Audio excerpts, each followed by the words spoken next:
الحمد للہ رب العالمین والعاقبۃ للمتقین والصلاة والسلام علی سید الانبیاء واشرف المرسلین وعلی آلہ الطیبین الطاہرین واصحابہ الاکرمین اجمعین اما بعد فاعوذ باللہ من الشیطان الرجیم بسم اللہ الرحمن الرحیم یا ایہا الذین آمنوا اطیعوا اللہ واطیعوا الرسول صدق اللہ العظیم۔ ناظرین کرام، باب العلم انواریہ ایجوکیشنل سوسائٹی کے زیر اہتمام بخاری شریف کا سلسلہ وار درس جاری ہے۔ جلد اول میں مختلف مسائل طہارت کے بیان کیے جا رہے ہیں۔ کتاب الحیض چل رہا ہے اور اس میں مختلف مسائل بیان کیے گئے، اور آج کا جو عنوان ہے باب نمبر 27، باب المرأة تحیض بعد الافاضہ، یعنی حالت حیض میں طواف کے متعلق احکام بیان کیے جا رہے ہیں۔ اگر کوئی عورت احرام باندھ لے اور حج کے لیے مکہ مکرمہ پہنچ جائے اور حج کے دنوں میں اگر وہ حائضہ ہو جائے تو کیا حکم ہے؟ تو احادیث مبارکہ میں یہ مسئلہ بیان کیا گیا ہے کہ طواف کے سوا حج کے تمام مناسک حائضہ عورت ادا کر سکتی ہے، البتہ فرض طواف جو طواف زیارت ہے، حیض سے پاک ہونے کے بعد وہ اس طواف کو ادا کرے گی، طواف کرے گی۔ البتہ طواف وداع وہ چھوڑ سکتی ہے، یعنی مکہ مکرمہ سے مناسک ادا کرنے کے بعد جب واپسی کی جو بات ہوتی ہے تو اس کو طواف، اس وقت جو طواف کیا جاتا ہے طواف وداع کہتے ہیں، تو طواف وداع حائضہ عورت کے لیے معاف ہے۔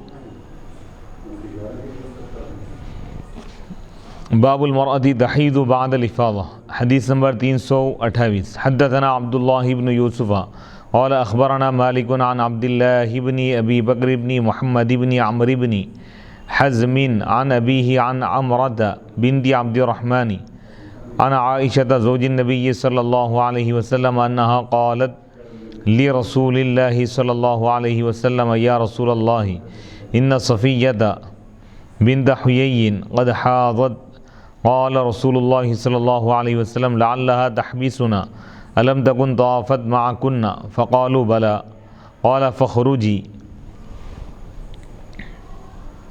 باب نمبر 27، باب المرأة تحیض بعد الافاضہ،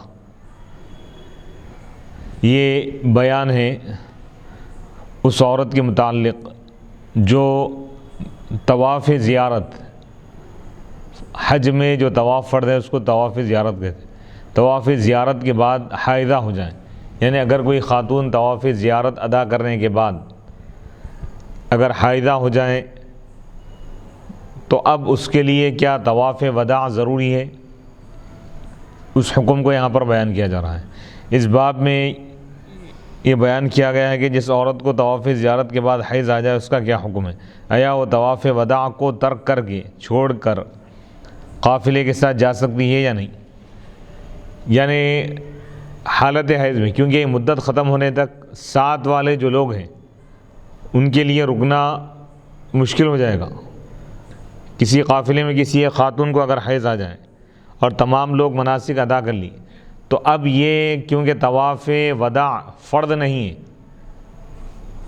طواف زیارت تو ادا کر لی تھی، اس کے بعد حائضہ ہوئی تو طواف وداع کو چھوڑ سکتی ہے۔ اس کا جواب یہ ہے کہ ہاں، وہ طواف وداع کو چھوڑ کر قافلے کے ساتھ جا سکتی ہے۔ حدیث نمبر 328، امام بخاری رحمۃ اللہ علیہ فرماتے ہیں کہ ہم کو عبداللہ بن یوسف نے یہ حدیث بیان کی۔ عبداللہ بن یوسف نے کہا اخبرنا مالک، ہم کو مالک نے خبر دی عبداللہ بن ابی بکر بن محمد بن عمرو بن حزم سے، وہ اپنے والد سے روایت کرتے ہیں، وہ عمرہ بنت عبد الرحمن سے روایت کرتے ہیں۔ عمرہ روایت کرتی ہیں حضرت عائشہ رضی اللہ تعالی عنہ سے، انہا قالت، کہ حضرت عائشہ رضی اللہ تعالی عنہ نے اللہ کے رسول علیہ الصلوۃ والسلام سے کہا، عرض کیا کہ یا رسول اللہ یقیناً صفیہ بنت حیی یہ حائضہ ہو چکی ہیں۔ رسول اللہ صلی اللہ علیہ وسلم نے فرمایا لعلہا، کیا انہوں نے تو شاید یہ ہم کو روکنے والی ہے، لعلہا تحبسنا، یعنی صفیہ بنت حیی ہم کو روک دیں گی۔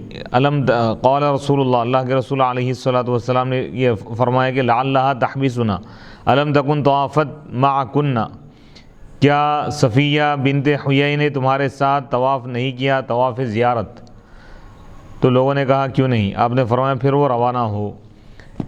یعنی اس میں حضرت صفیہ بنت حیی رضی اللہ تعالیٰ عنہ کا واقعہ بیان کیا جا رہا ہے کہ طواف زیارت کے بعد وہ حائضہ ہو گئی، تو اللہ کے رسول علیہ الصلاۃ والسلام فرمائے کہ کیونکہ وہ طواف زیارت کر چکی ہے تو لہذا اب طواف وداع کرنا ان کے لیے ضروری نہیں ہے۔ اس حدیث میں حضرت صفیہ رضی اللہ تعالیٰ عنہ کا ذکر ہے۔ یہ حضرت موسیٰ علیہ السلام کے بھائی حضرت ہارون علیہ السلام کی بیٹیوں میں سے ہیں۔ فتح خیبر میں یہ نبی پاک علیہ الصلاۃ والسلام کے پاس، یعنی یہ فتح خیبر جب فتح ہوا تو یہودی عورتیں اور مرد، یہودی مرد غلام بن گئے مسلمانوں کے، اور عورتیں باندی بن گئی، تو ان میں حضرت صفیہ رضی اللہ تعالیٰ عنہ بھی تھی۔ آپ علیہ الصلاۃ والسلام نے ان کو آزاد کر کے ان کے ساتھ آپ نے نکاح فرما لیا، اور ان کے آزاد کرنے کو، ان کی آزادی کو ان کا مہر قرار دی اللہ کے رسول علیہ الصلاۃ والسلام۔ ان کے ساتھ نکاح کرنے کی حکمت یہ تھی کہ ان کو قیدی بنائے رکھنا ان کے جاہ اور مرتبے کے خلاف تھا، کیونکہ ایک اعلیٰ خاندان کی تھی یہ حضرت صفیہ رضی اللہ تعالیٰ عنہ، اور یہ نبی زادی تھی، یعنی حضرت ہارون علیہ السلام کی اولاد میں سے تھی، بیٹیوں میں سے تھی، اس لیے اور کوئی مسلمان ان کے ہم پلہ نہ تھا، ان کا ہمسر نہ تھا، اس لیے آپ علیہ الصلاۃ والسلام نے خود ان سے نکاح فرما لیا۔ ان سے 10 احادیث مروی ہیں، امام بخاری نے ان میں سے ایک حدیث روایت کی ہے۔ علامہ واقدی نے کہا ہے کہ یہ حضرت معاویہ رضی اللہ تعالیٰ عنہ کے دور حکومت میں سن 60 ہجری میں وفات پائی تھی، اور دوسرے علماء نے کہا، مورخین نے، کہ یہ مولا کائنات حضرت علی رضی اللہ تعالیٰ عنہ کے دور خلافت میں سن 36 ہجری میں وفات پائی تھی۔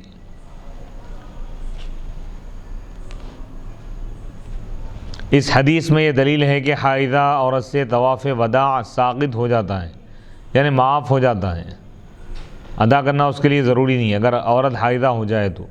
اور طواف زیارت حج کا رکن، اس کا ادا کرنا ضروری ہے۔ طواف زیارت یعنی 10، 11، 12 یہ 3 دنوں میں جو طواف کیا جاتا ہے، ذی الحج کی 11، یعنی ذی الحج کی 10، 11 اور 12 ان 3 تاریخوں میں جو طواف ادا کیا جاتا ہے اس کو طواف زیارت کہتے ہیں، طواف افاضہ بھی کہتے ہیں، اس کو فرض طواف ہے۔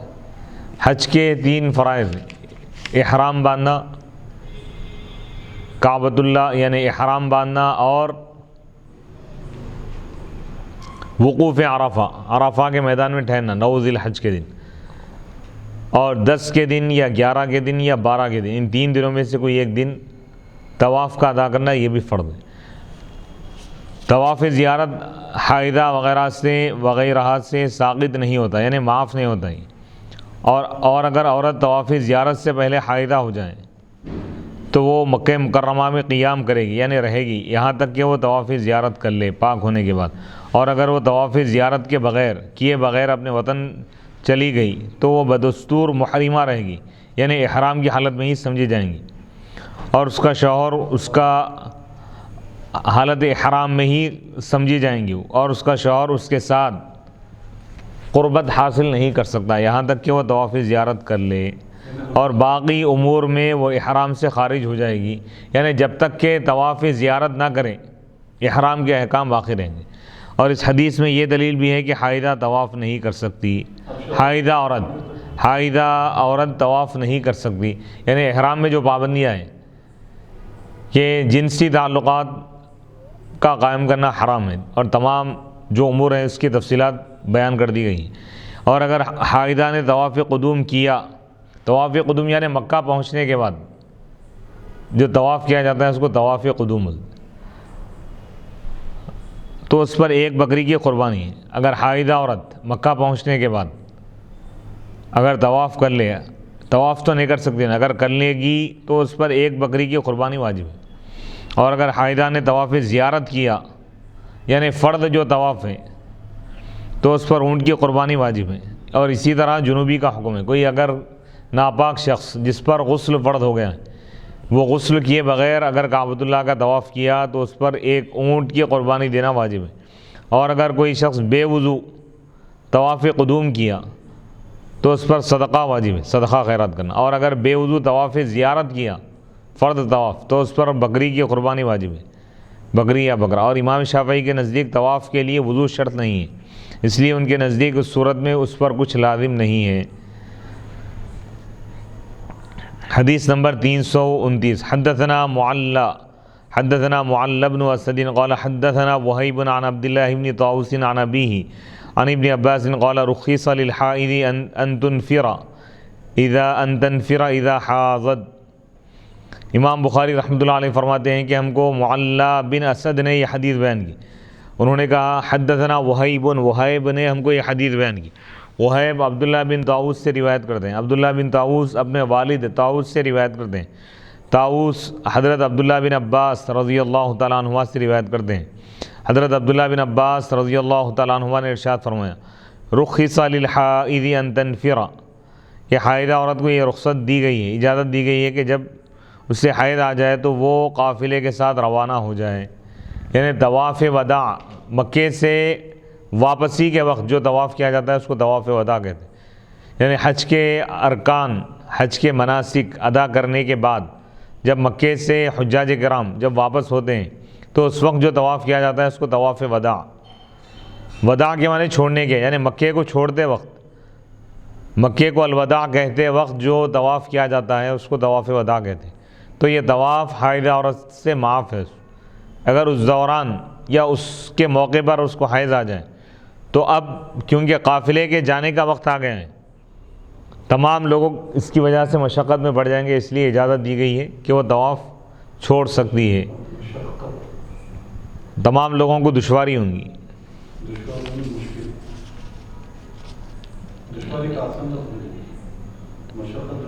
حدیث نمبر 330، یعنی آسانی کے لیے یہ حکم دیا گیا۔ حدیث نمبر 330، وکان ابن عمر یقول فی اول امرہ انا لا تنفر ثم سمعته یقول تنفر ان رسول اللہ صلی اللہ علیہ وسلم رخص لہن۔ اس حدیث میں بیان کیا گیا ہے کہ عذر کی وجہ سے طواف وداع ساقط ہو جاتا ہے، معاف ہو جاتا ہے۔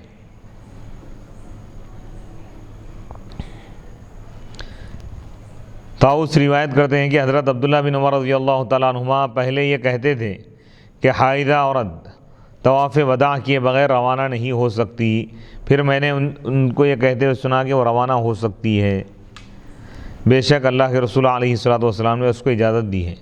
پہلے حضرت عبداللہ بن عمر رضی اللہ تعالیٰ عنہما یہ کہتے تھے کہ حائضہ عورت طواف وداع کیے بغیر مکے سے روانہ نہیں ہو سکتی، بعد میں ان کو معلوم ہوا کہ اللہ کے رسول علیہ الصلوۃ والسلام نے حائضہ عورت کو رخصت اجازت دی ہے، تو انہوں نے اپنے پہلے قول سے رجوع کر لیا، پہلے قول کو آپ چھوڑ دیے، پھر حضور جو فرمائے اس کی طرف رجوع کر لیا۔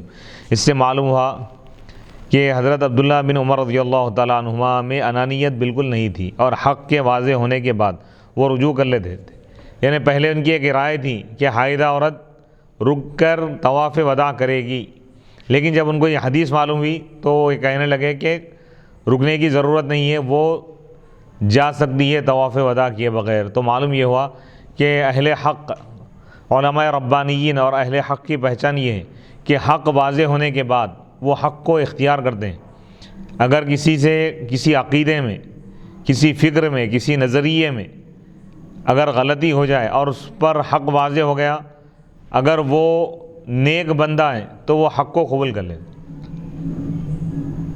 تو اہل حق کی پہچان ہے۔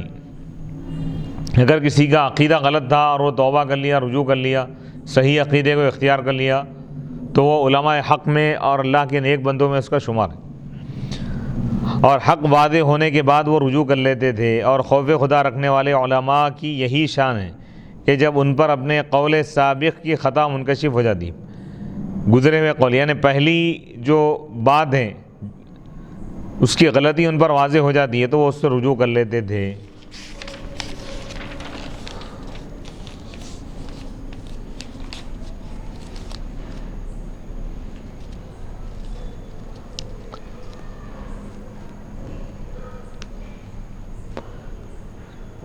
امام مسلم بن حجاج القشیری رحمۃ اللہ علیہ روایت کرتے ہیں۔ اب یہاں پر ایک واقعہ بیان کیا جا رہا ہے کہ حضرت ابو ہریرہ رضی اللہ تعالیٰ عنہ یا حضرت ابو سعید خدری رضی اللہ تعالیٰ عنہ نے بیان فرمایا کہ غزوہ تبوک کے سفر میں لوگوں کو سخت بھوک، شدت کی بھوک محسوس ہو رہی تھی، لگ رہی تھی۔ صحابہ کرام نے عرض کیا کہ یا رسول اللہ صلی اللہ علیہ وسلم، اگر آپ ہمیں اجازت دیں تو ہم پانی لانے والے اونٹوں کو ذبح کر کے کھا لیں اور چربی کا تیل بنا لیں۔ تو رسول اللہ صلی اللہ علیہ وسلم نے اجازت دے دی۔ اتنے میں حضرت عمر رضی اللہ تعالیٰ عنہ آگے اور عرض کیا کہ یا رسول اللہ صلی اللہ علیہ وسلم، اگر آپ نے ایسا کیا تو سواریاں کم ہو جائیں گی، البتہ آپ لوگوں کا بچا ہوا کھانا منگوا لیجئے اور اس پر برکت کی دعا کیجئے، اللہ تعالیٰ سے امید ہے کہ وہ برکت عطا فرمائے گا۔ یعنی لوگوں کے بچے ہوئے ٹفن وغیرہ توشے دان آپ منگوا لیجئے اور اس پر برکت کی دعا کیجئے، اللہ تعالیٰ سے امید ہے کہ وہ برکت عطا فرمائے گا۔ رسول اللہ صلی اللہ علیہ وسلم نے فرمایا ٹھیک ہے، اور ایک چمڑے کا دسترخوان بچھا دیا۔ پھر لوگوں کا بچا ہوا کھانا یعنی لوگوں کے بچے ہوئے ٹفن آپ نے طلب فرمایا۔ کوئی شخص اپنی ہتھیلی میں جوار اور کوئی کھجوریں اور کوئی روٹی کے ٹکڑے لیے چلا آ رہا تھا، یہ سب چیزیں مل کر بہت تھوڑی مقدار میں جمع ہوئی۔ رسول اللہ صلی اللہ علیہ وسلم نے برکت کی دعا فرمائی۔ پھر اللہ کے رسول علیہ الصلوۃ نے فرمایا کہ سب اپنے اپنے برتنوں میں کھانا بھر لیں۔ چنانچہ تمام لوگوں نے اپنے اپنے برتن بھر لیے، یہاں تک کہ لشکر کے تمام برتن بھر گئے۔ اب سب نے مل کر کھانا کھایا اور سیر ہو گئے، اور کھانا پھر بھی بچ گیا۔ اللہ کے رسول علیہ الصلوۃ نے یہ دیکھ کر فرمایا، میں گواہی دیتا ہوں کہ اللہ تعالیٰ کے سوا کوئی عبادت کا مستحق نہیں، اور یہ کہ میں اللہ تعالیٰ کا رسول ہوں، اور جو شخص بھی اس کلمے پر یقین کے ساتھ اللہ تعالیٰ سے ملاقات کرے گا وہ شخص جنتی ہوگا۔ یقین کے ساتھ ملاقات کرے گا یعنی جو اس کلمے پر یقین کامل رکھے گا کہ اللہ کے سوا کوئی معبود نہیں اور محمد عربی صلی اللہ علیہ وسلم اللہ کے رسول ہیں، اللہ کے بندے ہیں، جو اس کلمے پر جس کا خاتمہ ہوگا یعنی جو آخری وقت یہ کلمہ پڑھے گا اور اس کلمے پر قائم رہے گا، اس کے معنی پر اور مفہوم پر، تو وہ جنت میں جائے گا۔ یعنی خوشخبری ہے ان لوگوں کے لیے جو ایمان لا لیے اور ایمان پر قائم رہے، ان کے لیے جنت کی خوشخبری دی گئی۔ حضرت ابو ہریرہ رضی اللہ تعالیٰ عنہ بیان کرتے ہیں کہ ہم اللہ کے رسول علیہ السلام کے ساتھ بیٹھے ہوئے تھے، اور ہمارے ساتھ دیگر صحابہ کے علاوہ حضرت ابو بکر صدیق اور حضرت عمر فاروق رضی اللہ تعالیٰ عنہما بھی بیٹھے ہوئے تھے۔ اچانک اللہ کے رسول علیہ السلام اٹھ کر چلے گئے اور کافی دیر تک تشریف نہ لائیں، تو ہمیں خوف ہوا کہ کہیں خدا نخواستہ آپ کو کوئی تکلیف نہ پہنچی ہو۔ اس خیال سے ہم سب کھڑے ہو گئے۔ سب سے پہلے میں گھبرا کر آپ کی تلاش میں نکلا اور انصار بنی نجار کے باغ تک پہنچ گیا۔ میں باغ کے چاروں طرف گھومتا رہا لیکن مجھے اندر جانے کے لیے کوئی دروازہ نہ ملا۔ اتفاقاً ایک نالہ دکھائی دیا جو باہر کے کنویں سے باغ کے اندر کی طرف جا رہا تھا۔ میں لومڑی کی طرح سمٹ کر اس نالے کے راستے سے رسول اللہ صلی اللہ علیہ وسلم تک پہنچا۔ رسول اللہ صلی اللہ علیہ وسلم نے فرمایا، اے ابو ہریرہ۔ میں نے عرض کیا، جی ہاں یا رسول اللہ صلی اللہ علیہ وسلم۔ اللہ کے رسول علیہ السلام نے فرمایا، کیا بات ہے؟ میں نے عرض کیا، یا رسول اللہ آپ ہمارے درمیان تشریف فرما تھے، پھر آپ اچانک اٹھ کر تشریف لے گئے، آپ کی واپسی میں دیر ہو گئی، اس وجہ سے ہمیں خوف دامن گیر ہوا کہ کہیں دشمن آپ کو تنہا دیکھ کر پریشان نہ کریں۔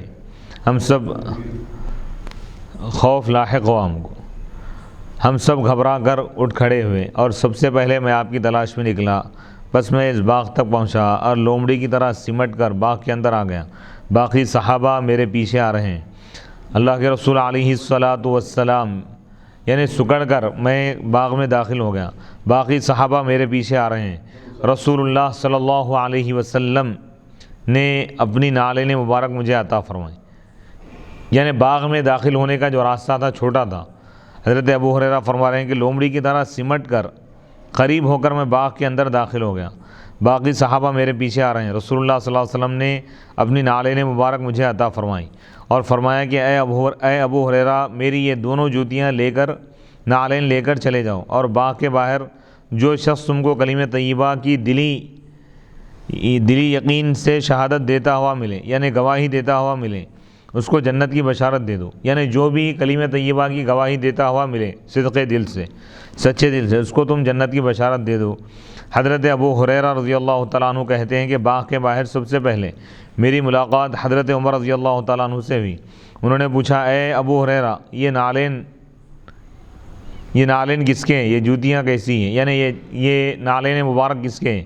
میں نے کہا یہ رسول اللہ صلی اللہ علیہ وسلم کے نالین ہیں، جو حضور علیہ الصلاۃ والسلام نے مجھے اس لیے دی ہیں کہ جو شخص بھی مجھے یقین کے ساتھ کلمہ طیبہ کی گواہی دیتا ہوا ملے، اس کو میں جنت کی بشارت دے دوں۔ یہ سن کر حضرت عمر نے میرے سینے پر ایک ضرب مارے، جس کی وجہ سے میں پیٹھ کے بل گر پڑا۔ پھر حضرت عمر نے مجھ سے کہا، رسول اللہ صلی اللہ علیہ وسلم کی خدمت میں واپس جاؤ۔ بس میں رسول اللہ صلی اللہ علیہ وسلم کی خدمت میں پہنچ کر رونے لگا، ساتھ ہی حضرت عمر رضی اللہ تعالیٰ عنہ بھی پہنچ گئے۔ اللہ کے رسول علیہ الصلاۃ والسلام نے پوچھا، اے ابو ہریرہ کیا ہوا؟ میں نے عرض کیا، سب سے پہلے میری ملاقات حضرت عمر سے ہوئی، میں نے ان کو آپ کا پیغام پہنچایا، انہوں نے میرے سینے پر ضرب مار کر مجھے پیٹ کے بل گرا دیا اور کہا واپس چلے جاؤ۔ تو اللہ کے رسول علیہ الصلاۃ والسلام نے حضرت عمر رضی اللہ تعالیٰ عنہ سے پوچھا، تم نے ایسا کیوں کیا؟ حضرت عمر نے عرض کیا، یا رسول اللہ صلی اللہ علیہ وسلم، کیا واقعی آپ نے ابو ہریرہ کو اپنے نالین دے کر آپ نے بھیجا تھا کہ جو شخص اسے یقین قلب کے ساتھ، دلی یقین کے ساتھ کلمہ طیبہ کی گواہی دیتا ہوا ملے، اس کو یہ جنت کی بشارت دے دے؟ اللہ کے رسول علیہ الصلاۃ والسلام نے فرمایا ہاں۔ حضرت عمر نے عرض کیا، یا رسول اللہ ایسا نہ فرمائیں، ایسا نہ کریں، کیونکہ مجھے اندیشہ ہے کہ لوگ پھر کلمے پر ہی بھروسہ کر کے بیٹھ جائیں گے، ان کو عمل کرنے دیجئے۔ آپ نے فرمایا اچھا پھر انہیں عمل کرنے دو۔ یعنی نبی پاک علیہ الصلاۃ والسلام پہلے یہ فرمائے تھے کہ جو بھی کلمہ طیبہ کی گواہی دیتے ہوئے ملے ان کو خوشخبری دے دو جنت کی۔ تو حضرت عمر رضی اللہ تعالیٰ عنہ یہ کہنے لگے کہ یا رسول اللہ، اگر لوگوں کے سامنے بات عام کی جائیں گی تو لوگ خالی کلمہ پڑھ کے خاموش بیٹھ جائیں گے، عمل نہیں کریں گے، تو لہذا آپ اس چیز سے لوگوں کو روک دیجئے۔ یعنی یہ بشارتیں عوام الناس میں نہ سنائیں تو یہ زیادہ بہتر ہے۔ تو اس میں یہ بات بتا رہے ہیں کہ لوگوں کے اعتبار سے، یعنی لوگ اگر خوشخبری سن کر عمل چھوڑ دیں گے تو ایسے لوگوں کو خوشخبری نہیں سنانا چاہیے، بلکہ اللہ کے عذاب سے ڈرانے والی جو احادیث ہیں، خوف کی جو احادیث ہے وہ بیان کرنا چاہیے۔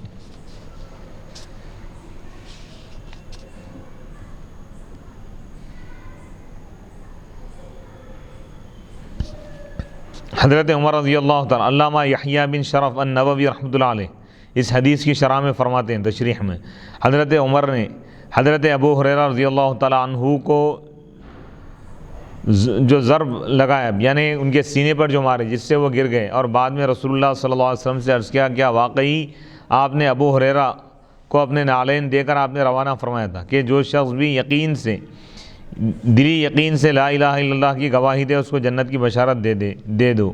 اس سے حضرت عمر رضی اللہ تعالیٰ عنہ کا مقصد اللہ کے رسول علیہ الصلاۃ والسلام پر اعتراض کرنا یا آپ کے حکم کو مسترد کرنا نہ تھا، کیونکہ یعنی رد کرنا نہیں ہے، کیونکہ اس پیغام سے رسول اللہ صلی اللہ علیہ وسلم کا مقصد صرف امت کی دلداری اور ان کو بشارت دینا تھا۔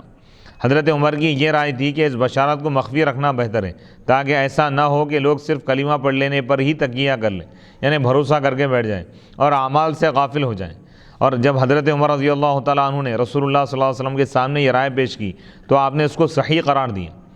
اس حدیث میں اکابر کی اصاغر کی رائے سے موافقت کرنے کا بیان ہے، یعنی بڑے چھوٹوں کی رائے ماننا، یہ بھی حضور علیہ الصلوۃ والسلام تعلیم دی۔ حضور کا مرتبہ سب سے اعلیٰ ہے، لیکن آپ صحابی کی بات کو بھی آپ پسند فرما رہے ہیں، تو آپ امت کو تعلیم دے رہے ہیں کہ اگر تم سے چھوٹے تمہارے سامنے کوئی اچھی بات پیش کریں تو تم ان کے چھوٹے ہونے کی وجہ سے رد مت کرو۔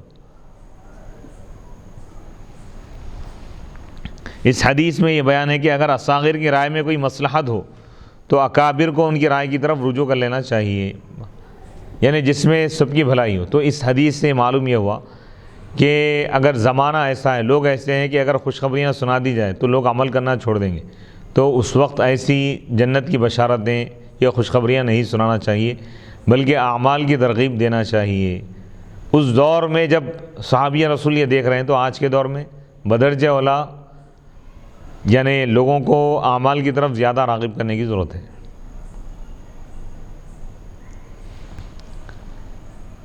ویسے تمام صحابہ کرام، یہ جو ہے حضرت عمر رضی اللہ تعالیٰ عنہ جو فرمائے بعد والے امتیوں کے لحاظ سے ہی، کیونکہ تمام صحابہ حضور علیہ السلام کی تربیت یافتہ تمام لوگ باعمل تھے، لوگ پوری امت میں سب سے زیادہ عمل کرنے والے اور مخلص صحابہ ہیں،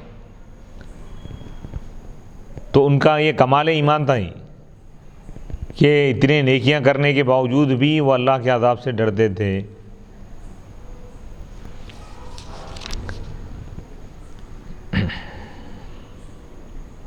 اس سے پہلے وہ احادیث بیان کی گئی تھی جن میں رسول اللہ صلی اللہ علیہ وسلم نے امت کی تعلیم کے لیے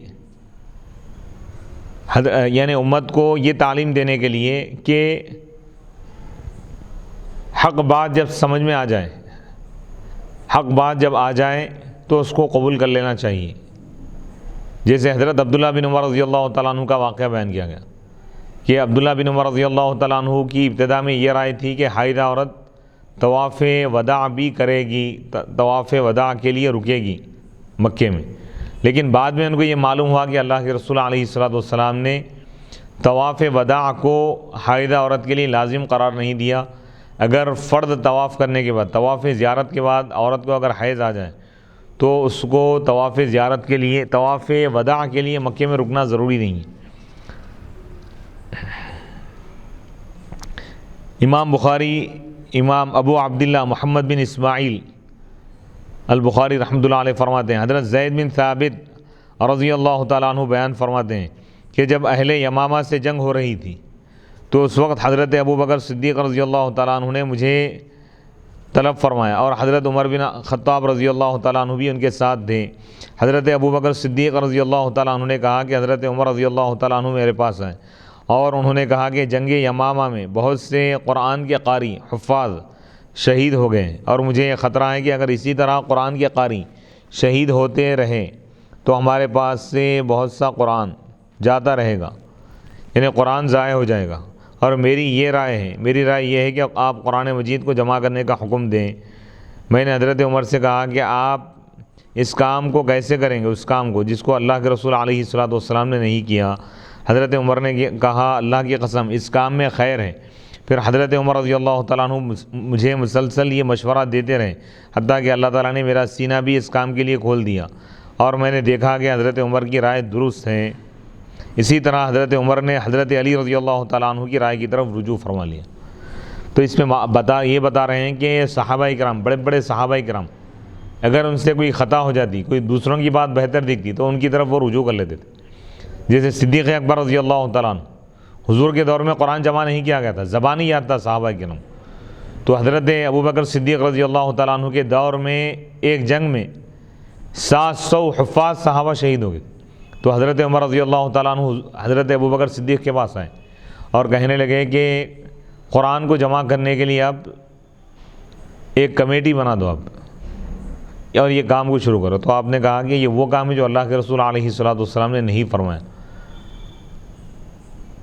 تو حضرت عمر رضی اللہ تعالیٰ عنہ کہنے لگے حضور تو نہیں کیے، لیکن یہ کام اچھا ہے، مسلسل اصرار کرنے لگے۔ تو حضرت ابوبکر صدیق فرمائے کہ اللہ تعالیٰ اس کام کے لیے میرے دل کو بھی اللہ تعالیٰ کشادہ اور کر دیا اور کھول دیا، شرح صدر فرمایا۔ پھر آپ صحابہ کی ایک کمیٹی تشکیل دیے، اور قرآن کریم جہاں جہاں لکھا ہوا تھا، جن صحابہ کرام کو زبانی یاد تھا، 2 گواہ ہر آیت 2 صحابی کے پاس، کم از کم 2 گواہ کے پاس، یعنی 2 صحابی کے بعد اگر لکھی ہوئی ملی تو اس آیت کو لکھ دیا گیا، جمع کیا گیا۔ آج قرآن جو آپ کو ایک مصحف کی شکل میں جو دکھ رہا ہے، یہ خلافت صدیقی حضرت ابوبکر صدیق رضی اللہ تعالیٰ عنہ کا کارنامہ ہے. سبحان اللہ. کیونکہ اس دور میں ہڈیوں پر لکھ لیا کرتے تھے، چمڑوں پر لکھتے تھے. تو اس سے معلوم یہ ہوا کہ حضرت ابوبکر صدیق خلیفہ اول ہیں، خلیفہ وقت ہیں، افضل البشری بعد الانبیاء بالتحقیق ہیں.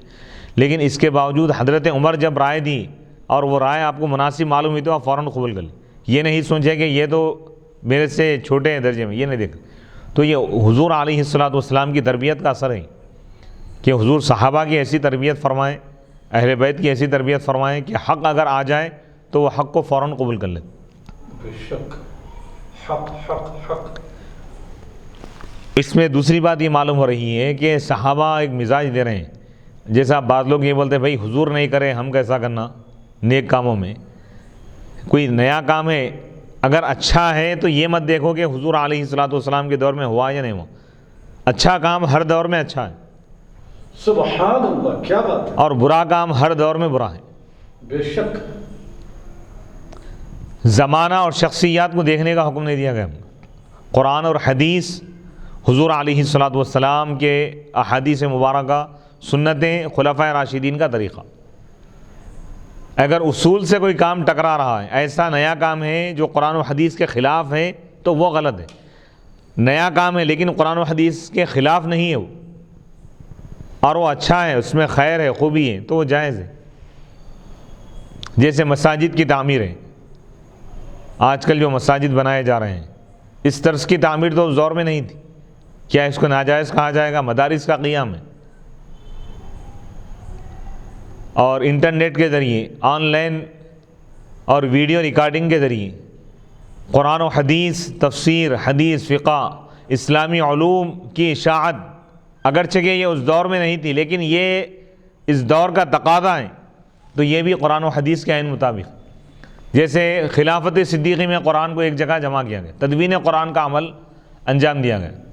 پھر حضرت فاروق اعظم رضی اللہ تعالیٰ عنہ کے دور میں تراویح باضابطہ 20 رکعت تراویح جماعت کے ساتھ جو شروع کی گئی، اور حضرت عثمان غنی رضی اللہ تعالیٰ عنہ کے دور میں اذان ثانی کا آغاز.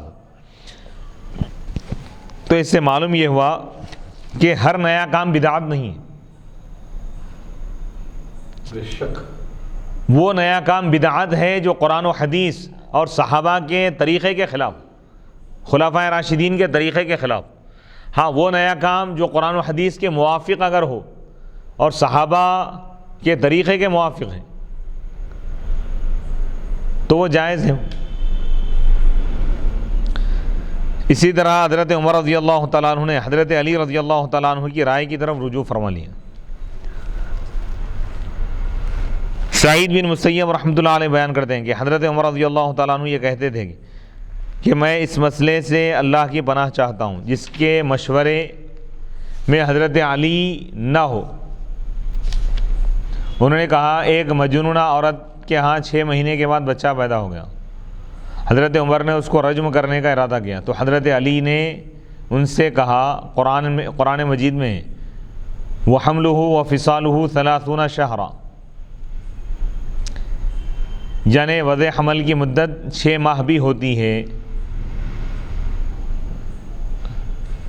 اور یہ فرمایا کہ اللہ تعالیٰ نے مجنون سے حکم تکلیف اٹھا لیا ہے، یعنی وہ مکلف نہیں ہے. پھر حضرت عمر یہ کہتے تھے کہ اگر علی نہ ہوتے تو عمر ہلاک ہو جاتا تھا. لولا علی لہلک عمر، یعنی ایک مجنونہ، یعنی ایک ایسی عورت جو پاگل تھی، 6 مہینے کے بعد اس کو بچہ پیدا ہوا، اس کی ڈلیوری ہوئی، تو حضرت عمر رضی اللہ تعالیٰ عنہ نے اس کے بارے میں رجم کرنے کا ارادہ فرمایا، سنگسار کرنے کا، یعنی وضع حمل. یعنی حضرت عمر کے پاس ان کی یہ رائے تھی کہ بھئی 9 مہینے کم از کم، 6 مہینے میں کیسا ہوں گا. تو حضرت علی رضی اللہ تعالیٰ عنہ سے فرمایا کہ نہیں، رجم نہیں کر سکتے آپ، کیونکہ قرآن میں اللہ تعالیٰ فرما رہا ہے وَحَمْلُهُ وَفِصَالُهُ 30 شَهْرًا، یعنی اس کے حمل کی مدت اور اس کو دودھ چھڑانے کی مدت 30 مہینے، یعنی 2.5 سال. 2.5 سال کا کیا مطلب؟ 2 سال تو رضاعت کی مدت ہے، شیر خاری. 2 سال کے بعد دودھ چھڑا دیں گے، 2 سال ہو گئے تو 6 مہینے بچ گئے، تو وضع حمل 6 مہینے میں بھی ہو سکتا۔ سبحان اللہ سبحان اللہ، آئے ہائے ہائے۔ تو اس وقت حضرت علی رضی اللہ تعالیٰ نے یہ بھی فرمایا کہ یہ عورت مجنونہ ہے، پاگل ہے، پاگل پر شریعت کا حکم لازم نہیں ہے۔ آئے ہائے۔ پاگل اگر گناہ بھی کرے تو اس کو سزا نہیں دی جائے گی، کیونکہ اللہ تعالیٰ شریعت اٹھا دیا اسے، مرفوع القلم ہے۔ تو حضرت عمر رضی اللہ تعالیٰ عنہ اس وقت فرمائے کہ لولا علی لہلک عمر، حضرت علی کی رائے کو آپ مان لی، اور فرمائے کہ اگر علی نہ ہوتے تو عمر ہلاک ہو جاتے۔ تو اس سے معلوم یہ ہوا کہ صحابہ میں کس طرح خلوص تھا اور محبت تھی، صحابہ اور اہل بیت۔ تو بڑے بڑے صحابہ اگر ان کو حق بات معلوم ہو جاتی تو فوراً قبول کر لیتے، اپنے منصب یا خلافت کو وہ رکاوٹ نہیں سمجھتے۔ تو معلوم یہ ہوا کہ اہل حق، صحابہ سے بڑھ کر کوئی اہل حق نہیں ہو سکتا، صحابہ اور اہل بیت سے بڑھ کر۔ اسی طرح کئی ایک مسائل ہیں۔ حضرت عمر رضی اللہ تعالیٰ عنہ اپنے خطبے میں آپ نے فرمایا کہ بہت زیادہ مہر مقرر نہ کرو، اس دور میں لوگ مہر زیادہ مقرر کر رہے تھے۔ تو ایک سیاہ چہرے والی عورت نے کہا، ایک بوڑھی عورت نے کہا کہ آیا آپ اپنی رائے سے یہ کہہ رہے ہیں یا اس کو آپ نے اللہ کے رسول علیہ الصلاۃ والسلام سے سنا ہے؟ کیونکہ آپ کے قول کے خلاف قرآن مجید میں ہے۔ حضرت عمر رضی اللہ تعالیٰ نے ایک بڑے مجمع میں آپ فرما رہے تھے کہ زیادہ مہر مت باندھو، زیادہ مہنگا مہر مقرر نہ کرو۔ تو ایک خاتون مجمع میں سے اٹھ گئی اور کہنے لگی کہ آپ یہ اپنی طرف سے کہہ رہے ہیں یا آپ اللہ کے رسول علیہ الصلاۃ والسلام سے سنیں، کیونکہ قرآن مجید کی جو آیت ہے آپ کے قول کے خلاف ہے۔ قرآن مجید میں یہ ہے کہ اللہ تعالیٰ فرما رہا ہے وَآتَيْتُمْ إِحْدَاهُنَّ قِنطَارًا فَلَا تَأْخُذُوا مِنْهُ شَيْئًا، سورہ نساء آیت نمبر 20۔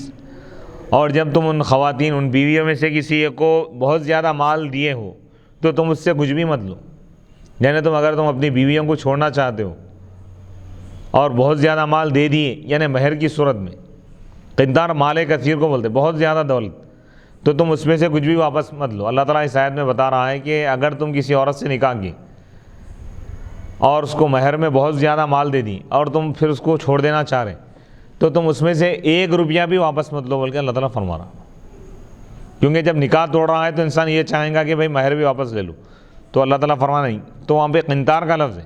تو قرآن کی ایسے معلوم یہ ہوا کہ مہر زیادہ سے زیادہ باندھ سکتے، کم میں مقدار مقرر ہے لیکن زیادہ بھی نہیں ہے، کم از کم جو مقدار ہے احناف کے پاس 10 درہم ہے،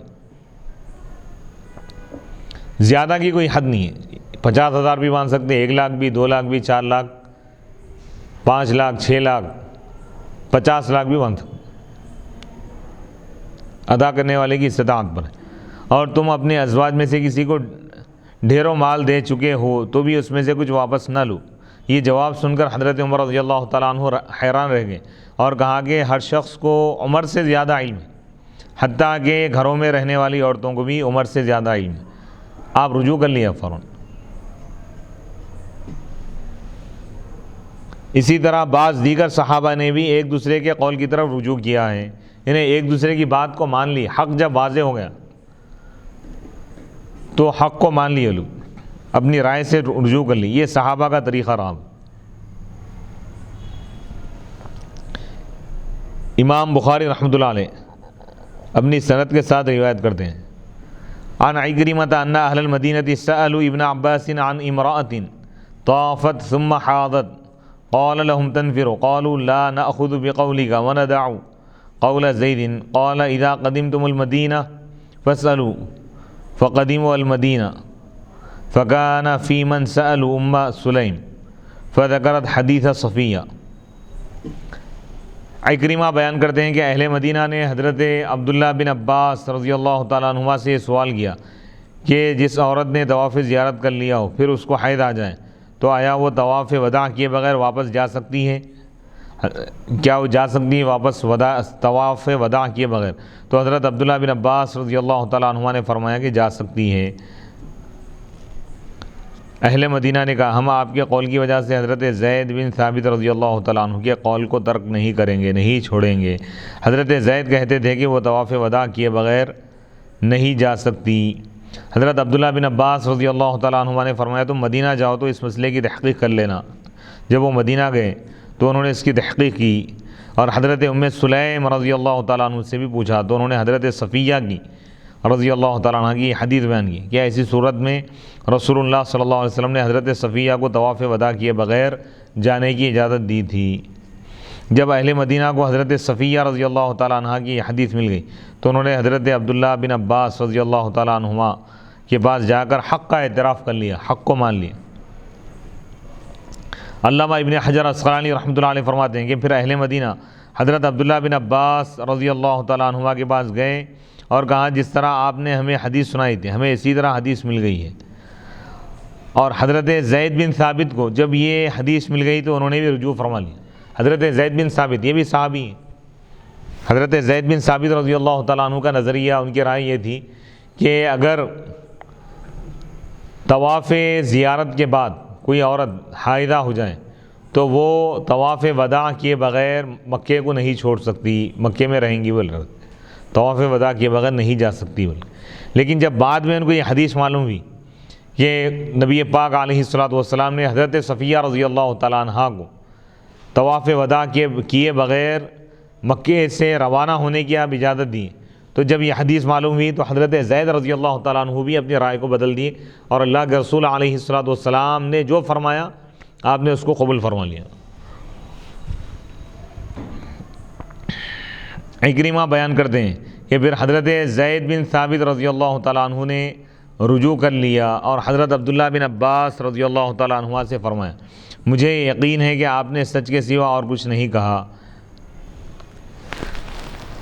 یہ عبارت صحیح مسلم کی عبارت ہے، سنن نسائی میں یہ عبارت ہے۔ اکرمہ کہتے ہیں کہ میں حضرت عبداللہ بن عباس رضی اللہ تعالیٰ عنہما کے پاس بیٹھا ہوا تھا، ان سے حضرت زید بن ثابت رضی اللہ تعالیٰ عنہ نے پوچھا آپ یہ فتویٰ دیتے ہیں؟ حضرت عبداللہ بن عباس رضی اللہ تعالیٰ عنہ نے فرمایا اس انصاری خاتون سے اس کے متعلق حدیث معلوم کر لو۔ حضرت زید نے ان سے حدیث پوچھی اور ہنستے ہوئے اپنے قول سے رجوع کر لیا اور کہا جس طرح آپ نے بیان کیا تھا اسی طرح حدیث ہے۔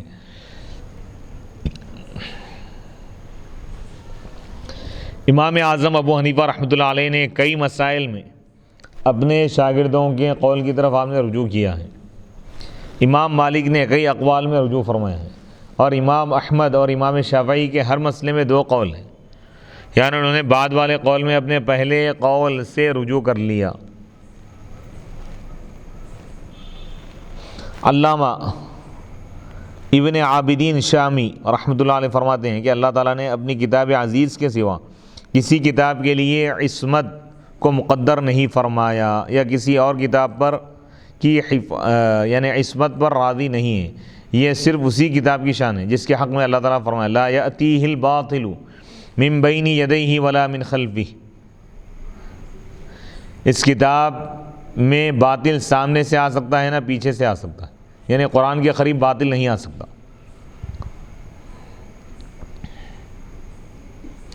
سوائے قرآن مجید کے علاوہ دوسری کتابوں میں قرآن مجید کے سوا دوسری کتابوں میں خطائیں اور لغزشیں واقع ہوتی ہیں کیونکہ وہ انسان کی تصنیفات ہیں اور خطا اور لغزش انسان کی سرشت یعنی فطرت میں داخل ہے۔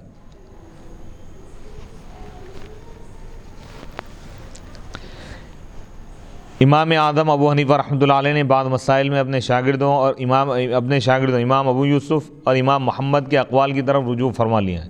اسی طرح امام مالک نے بعض مسائل میں رجوع کر لیا۔ امام شافعی کے تقریباً ہر مسئلے میں 2 قول ہیں، ایک قول قدیم اور ایک قول جدید۔ قول جدید میں قول قدیم سے رجوع فرما لیا۔ اسی طرح امام احمد کے بھی تقریباً ہر مسئلے میں 2 قول ہیں اور بعد کے قول میں پہلے قول سے رجوع فرما لیا ہے۔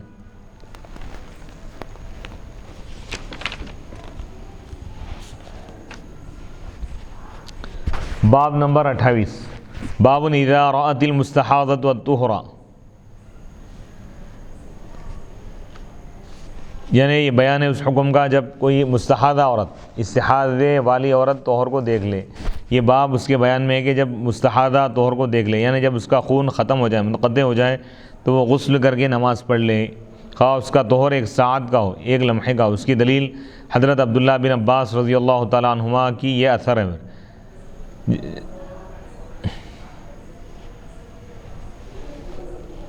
جس کا ذکر آگے آ رہا ہے۔ قال ابن عباس تغتسل وتصلي ولو ساعة ويأتيها زوجها إذا صلت الصلاة أعظم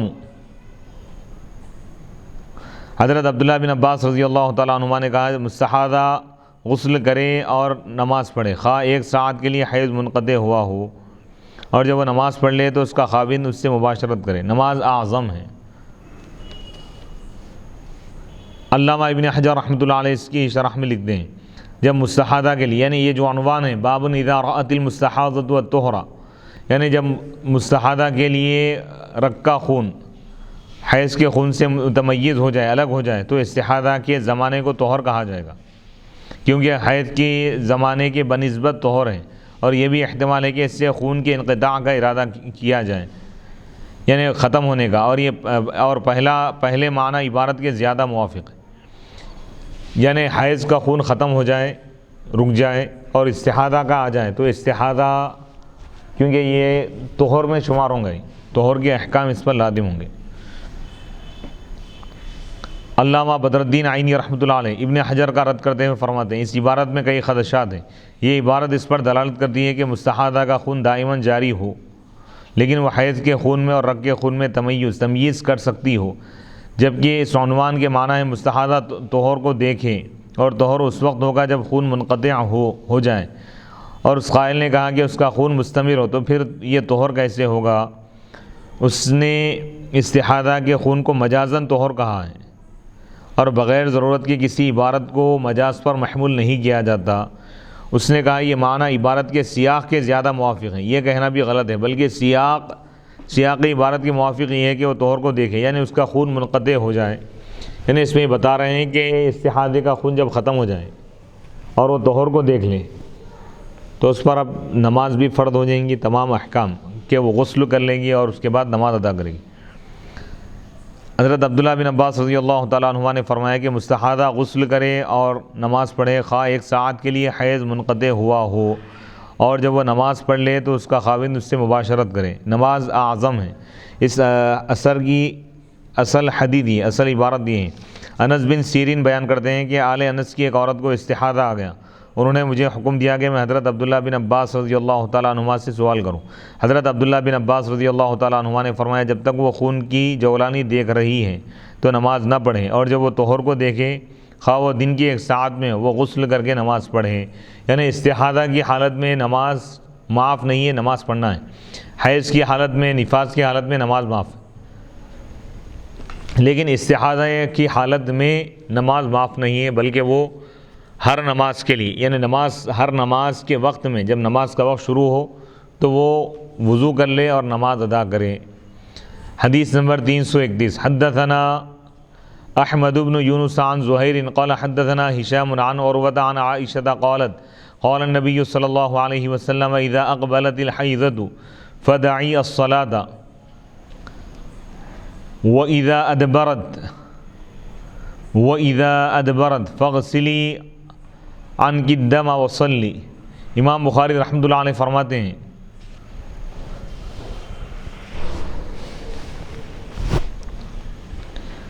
حدیث نمبر 331 امام بخاری رحمۃ اللہ علیہ فرماتے ہیں کہ ہم کو احمد بن یونس نے یہ حدیث بیان کی، وہ زہیر سے یہ حدیث بیان کرتے ہیں۔ زہیر نے کہا کہ ہم کو ہشام نے عروہ سے حدیث بیان کی، عروہ حضرت عائشہ رضی اللہ تعالیٰ عنہ سے حدیث بیان کرتے ہیں۔ حضرت عائشہ رضی اللہ تعالیٰ عنہ نے فرمایا قال النبی، اللہ کے نبی علیہ الصلاۃ والسلام نے ارشاد فرمایا اذا اقبلت الحیضہ، جب حیض آ جائیں تو تم نماز کو چھوڑ دو، وَإِذَا أَدْبَرَتْ، اور جب وہ ختم ہو جائیں، فَاغْسِلِي عَنْكِ الدَّمَ، تو تم خون کو دھو لو، یعنی پاک صاف ہو جاؤ، غسل کر لو، وصلی، اور نماز پڑھو۔ باب نمبر 29 باب الصلاة علی النفساء وسنتها۔ حدیث نمبر 332 حدثنا احمد بن ابی سریج قال اخبرنا شبابۃ قال اخبرنا شعبۃ عن حسین المعلم عن ابن بریدہ عن سمرۃ بن جندب ان امرأة ماتت فی بطن فصلى علیہ النبی صلی اللہ علیہ وسلم فقام وسطها۔ باب نمبر 29 باب الصلاة علی النفساء وسنتها، نفاس والی عورتوں کی نماز جنازہ پڑھنا اور اس کا طریقہ یہاں پہ بتا رہے ہیں کہ اگر کوئی عورت حالت نفاس میں یا ڈلیوری کی وجہ سے یا اس دوران اگر اس کی موت واقع ہو جائے تو نماز جنازہ کے احکام کیا ہیں، طریقہ کیا ہے، وہ بتا رہے ہیں۔ یہ باب نفاس والی عورتوں کی نماز جنازہ اور اس کے طریقے کے بیان میں ہے۔ امام بخاری نے اس حدیث کو یہاں کتاب الحیض میں داخل کیا ہے، حالانکہ اس حدیث کی حیض کے ساتھ کوئی مناسبت نہیں، اس کی مناسبت کتاب الجنائز کے ساتھ ہے، اور نہ ہی اس باب کی باب سابق کے ساتھ کوئی مناسبت ہے، کیونکہ باب سابق گزرے ہوئے باب سابق مستحاضہ کے متعلق گزرا ہوا باب مستحاضہ کے متعلق تھا، اور یہ باب نفاس والی عورت کے متعلق ہے۔ البتہ یہ کہا جا سکتا ہے کہ مستحاضہ کا خون بھی جاری ہوتا ہے، اور نفاس والی عورت کا خون بھی جاری رہتا ہے، مستمر رہتا ہے۔ اسی طرح جب نفاس والی عورت کی نماز جنازہ پڑھی جا سکتی ہے تو حیض والی عورت کی نماز جنازہ، حیض والی عورت کی بھی نماز جنازہ پڑھی جا سکتی ہے۔ یعنی ان حالات میں کیونکہ خواتین ناپاک ہوتے ہیں، کیا ان کی نماز جنازہ نہیں پڑھیں گے؟ ایسا نہیں ہے، غسل دیا جائے گا اور نماز جنازہ بھی ان کی پڑھی جائیں گی۔ حدیث نمبر 332 حدثنا احمد بن ابی سریج قال اخبرنا شبابہ قال اخبرنا شعبۃ عن حسین المعلمی عن ابن بریدہ عن سمرۃ بن جندب ان امرأة ماتت فی بطن فصلی علیہا النبی صلی اللہ علیہ وسلم فقام وسطها۔ امام بخاری رحمۃ اللہ علیہ فرماتے ہیں کہ ہم کو احمد بن ابی سریج نے یہ حدیث بیان کی، انہوں نے کہا ہم کو شبابہ نے خبر دی، شبابہ نے کہا ہم کو شعبہ نے خبر دی حسین معلم سے۔ حسین معلم روایت کرتے ہیں ابن بریدہ سے، ابن بریدہ روایت کرتے ہیں سمرہ بن جندب سے، ان امرأۃ کہ ایک خاتون کا یعنی ڈلیوری کے وقت ہی انتقال ہو گیا، ڈلیوری میں، فصلی علیہا النبی تو نبی پاک علیہ الصلوۃ والسلام اس کے نماز جنازہ پڑھائے، فقام اور آپ اس کے وسط میں کھڑے ہو گئے، درمیان میں کھڑے ہو گئے۔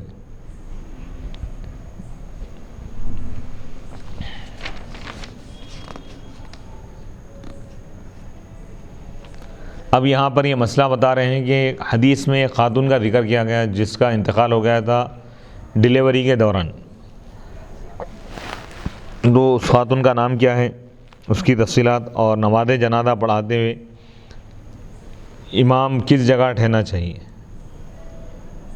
جنازے کے سرانے ٹھہرنا چاہیے یا درمیان میں ٹھہرنا چاہیے، اس کے متعلق فقہاء کا اختلاف ہے۔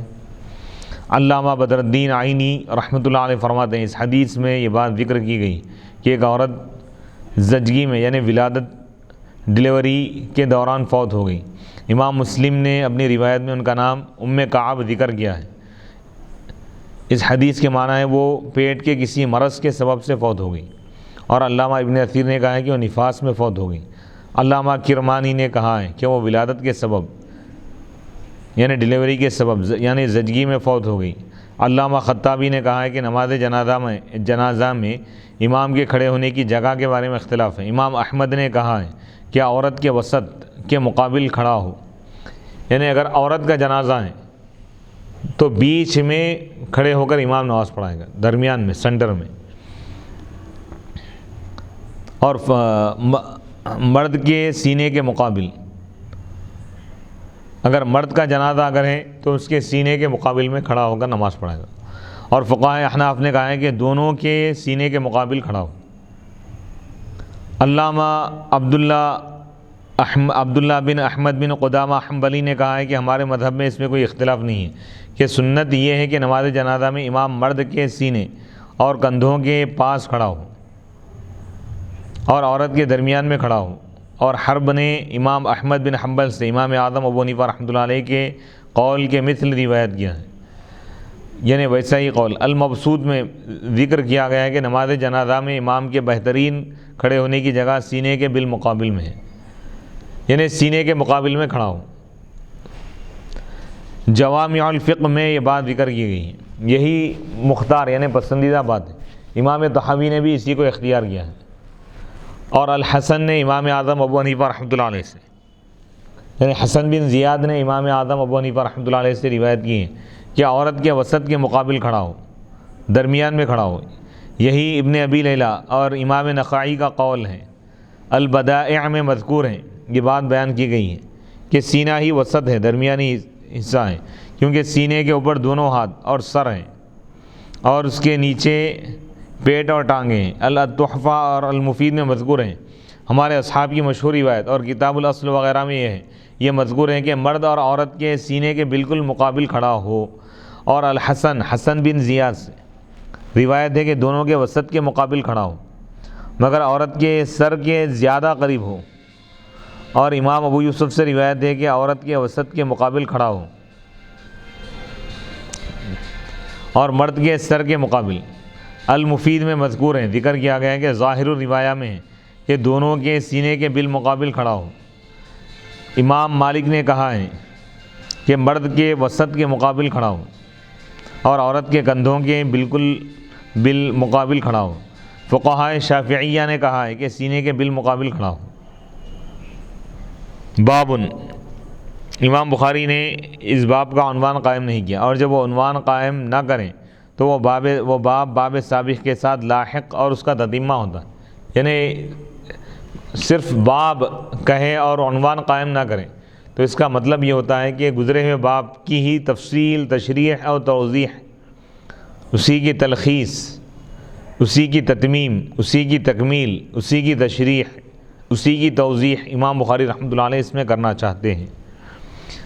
حدیث نمبر 333. حدثنا الحسن بن مدرک قال حدثنا یحیی بن حماد قال اخبرنا ابو عوانة اسمه الوضاح من کتابه قال اخبرنا سلیمان الشیبانی عن عبد الله بن شداد قال سمعت خالتي میمونة زوج النبي صلی اللہ علیہ وسلم انها كانت تكون حائضا لا تصلي وهي مفترشة بحذاء مسجد رسول اللہ صلی اللہ علیہ وسلم وهو يصلي على خمرته اذا سجد اصابني بعض صوبه.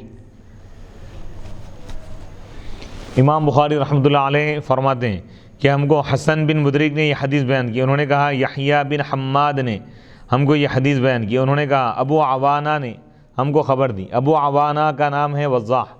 ابو عوانہ وضاح نے ہم کو خبر دی من کتابی، اپنی کتاب سے. قال، انہوں نے کہا اخبرنا سلیمان الشیبانی، ہم کو سلیمان شیبانی نے خبر دی. عن عبداللہ بن شداد،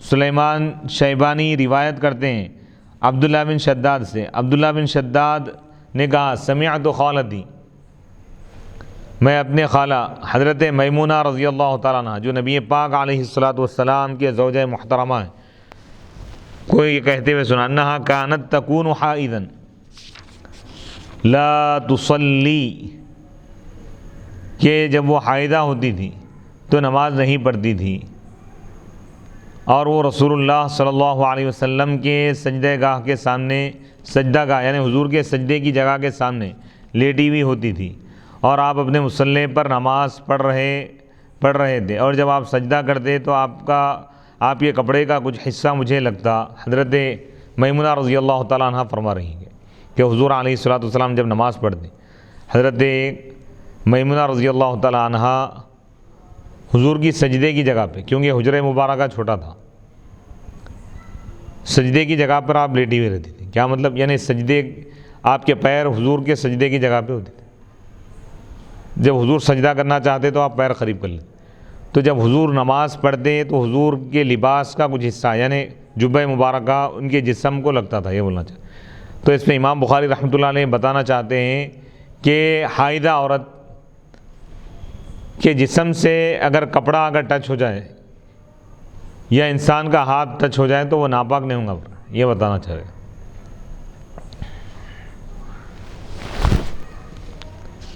اب یہاں پہ یہ بتا رہے ہیں حائضہ عورت کی جو نجاست ہے، ناپاک ہونا، یہ کیا ہے؟ حکمی ہے، حقیقی نہیں ہے. حائضہ عورت کا نجس نہ ہونا، عورت کا نمازی کے سامنے ہونے کا جواز اور قیمتی جانمازوں پر نماز پڑھنے کی تحقیق. اس میں یہ بتا رہے ہیں کہ بھئی نمازی کے سامنے کوئی اگر عورت ہے، کوئی آدمی نماز پڑھ رہا ہے، سامنے عورت بیٹھی ہوئی، نماز فاسد نہیں ہوگی اس کی، بتانا چاہتا۔ اس حدیث میں یہ دلیل ہے کہ حائضہ عورت نجس نہیں ہوتی، کیونکہ اگر وہ نجس ہوتی تو حالت نماز میں نبی اکرم صلی اللہ علیہ وسلم کا کپڑا ان پر نہ پڑتا۔ اسی طرح نفاس والی عورت بھی نجس نہیں ہوتی، اور نہ جنوبی نجس ہوتا ہے۔ اگر حائضہ عورت نمازی کے قریب ہو تو اس سے نمازی کی نماز میں خلل نہیں پڑتا۔ نمازی کے سامنے بستر پر لیٹنا جائز ہے۔ کوئی شخص نماز پڑھ رہا، اس کے سامنے گدے پہ اگر کوئی عورت، کوئی خاتون یا اس کی بیوی لیٹی ہوئی، سجدہ نہیں کرنا، سجدے کے علاوہ بھائی سجدے کی جگہ پہ نہیں رہنا، بس ختم۔ سائڈ میں اگر ہے تو کوئی حرج کی بات نہیں ہے، یا سجدے کے دوران سامنے سے اگر ہٹ جا رہا ہے تو کافی اتنا۔ نمازی کے سامنے بستر پر لیٹنا جائز ہے۔ اس میں ان لوگوں کا رد ہے جو کہتے ہیں کہ نمازی کے سامنے سے عورت گزر جائے تو اس کی نماز ٹوٹ جاتی ہے۔ علامہ بدر الدین عینی فرماتے ہیں اس حدیث میں ذکر ہے کہ نبی پاک علیہ الصلوۃ والسلام خمرہ جانماز پر اپنے مصلی پر نماز پڑھتے تھے۔ خمرہ کے معنی ہے چھپانا، چونکہ مصلی نماز یعنی مصلی جانماز نمازی کے چہرے کو چھپا لیتا ہے، اس لیے اس کو خمرہ کہتے ہیں۔ نیز جو مصلی کھجور کی شاخوں سے بنایا جائے، جو جانماز کھجور کی شاخوں سے بنائی جائے، اس کو خمرہ کہتے ہیں۔ اس حدیث میں نبی اکرم صلی اللہ علیہ وسلم کے تواضع کا بیان ہے کہ آپ علیہ الصلوۃ والسلام کھجور کی چٹائی پر نماز پڑھتے تھے، اور امراء اور متکبرین قیمتی ریشم کی جانمازوں پر نماز پڑھتے ہیں، اور قیمتی جانمازوں پر نماز پڑھنا مکروہ ہے۔ اس میں تکبر اور سرکشی کی علامت ہے، ایک قسم کا غرور پیدا ہو سکتا ہے، تو نماز عاجزی کی علامت ہے۔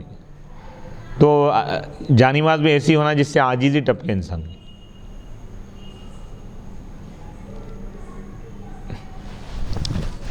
اب بعض علماء یہ بھی فرما رہے کہ اگر کسی شخص میں تکبر نہ ہو اور وہ صرف اللہ تعالیٰ کی نعمتوں سے بہرہ اندوز ہونے کے لیے اور ان نعمتوں پر اللہ کا شکر ادا کرنے کے لیے قالین کے بنے ہوئے مصلی اور قیمتی جانمازوں پر نماز پڑھے تو جائز ہے، بلکہ مستحب ہے۔ حضرت عمر رضی اللہ تعالیٰ عنہ نے فرمایا جب تمہیں اللہ تعالیٰ نے وسعت دی ہے تو وسعت کو اختیار کرو۔ کیا مطلب؟ اب آج کل ہم دیکھ رہے ہیں کہ حرمین شریفین دنیا میں بڑے بڑے مساجد میں قیمتی قالین بچھائے جا رہے ہیں، کیا یہ گناہ ہے؟ گناہ نہیں ہے، کیونکہ جب لوگ اپنے گھروں کو عالیشان بنا رہے ہیں، عالیشان قالینیں اپنے گھروں میں بچھا رہے ہیں، تو اللہ کے گھر میں اپنی نعمتوں کا، اللہ کی نعمتوں کا شکر ادا کرنے کے لیے کہ اللہ تعالیٰ ہم کو یہ نعمتیں عطا کیا ہے، اس پر ہم شکر ادا کرتے ہوئے اللہ کی دی ہوئی دولت سے ہم نیک کاموں میں خرچ کر رہے ہیں، اگر اس چیز کا اظہار ہے تو یہ جائز ہے، بشرطے کہ تکبر اور ریاکاری مقصود نہ ہو۔ عالیشان مسجدیں بنا رہے ہیں لیکن اس کا مقصد یہ نہیں ہے کہ بھئی تکبر ہو یا ریاکاری ہو یا فخر و مباحات، اگر نہیں ہے تو عبادت میں شمار ہے۔ ہاں اگر اس سے اگر تکبر پیدا ہو رہا ہے تو ان چیزوں کو چھوڑنا چاہیے، تکبر سے بچنے کی کوشش کرنا چاہیے، کیونکہ عبادت کا مقصد یہ ہے کہ انسان کے اندر عاجزی اور انکساری پیدا کی جائے، خاص طور پر نماز میں، کیونکہ انسان جب اللہ کی بارگاہ میں ٹھہرتا ہے، رکوع کرتا ہے، سجدہ کرتا ہے اور اللہ اکبر جب کہتا ہے کہ اللہ تعالیٰ سب سے بڑا ہے، تو یہ انسان اپنی زبان اور اپنے عمل سے یہ اعتراف کر رہا ہے کہ اللہ کے آگے ساری کائنات کو جھکنا چاہیے، تمام انسانوں کو اللہ کے آگے جھکنا چاہیے اور اللہ کو سب سے بڑا سمجھنا چاہیے، اپنے آپ کو سب سے کم تر۔ تو ایک عاجزی کی تعلیم دی جا رہی ہے، خشوع اور خضوع کی تعلیم دی جا رہی ہے۔ تو ایسے وقت میں جو ہم جانماز اختیار کریں تو اس میں بھی اس بات کا لحاظ رکھیں، اگر ایسی کیفیت پیدا ہو رہی ہے کسی شخص کے اندر قیمتی جانماز پر نماز پڑھنے سے اگر تکبر پیدا ہو رہا ہے تو سیدھی سادھی جانماز پر پڑھیں، اگر ہو سکا تو فرش پہ نماز پڑھیں، یہ زیادہ بہتر ہے۔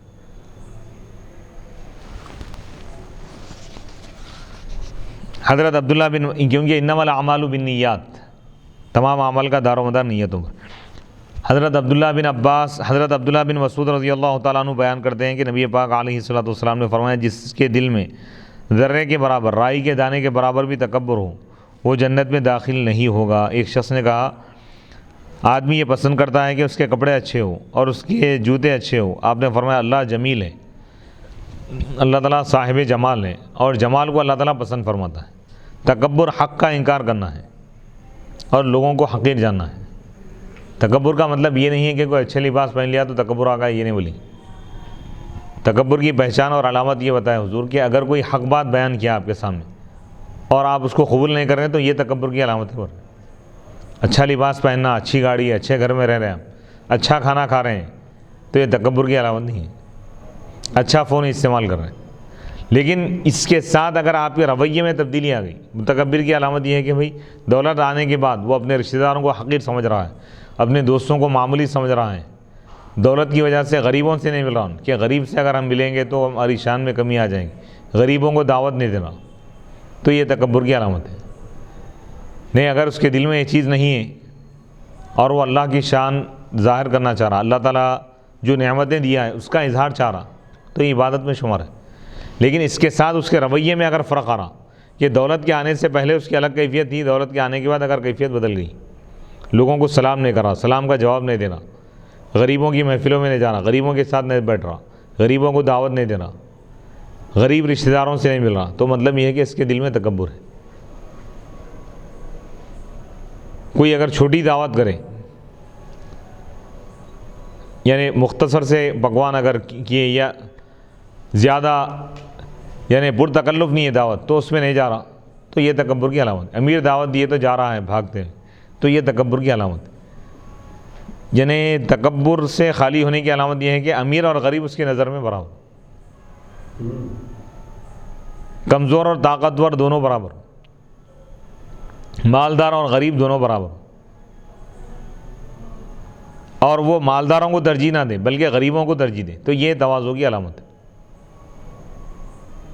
غریبوں کے ساتھ رہنے کو یا غریبوں کے ساتھ بیٹھنے کو اگر وہ آڑ سمجھ رہا کہ اگر ان کے ساتھ میں بیٹھوں گا تو لوگ کیا بولیں گے، غریبوں کی دعوت میں جانے سے اگر کترا رہا ہے، تو یہ سمجھنا کہ یہ تکبر کی علامت.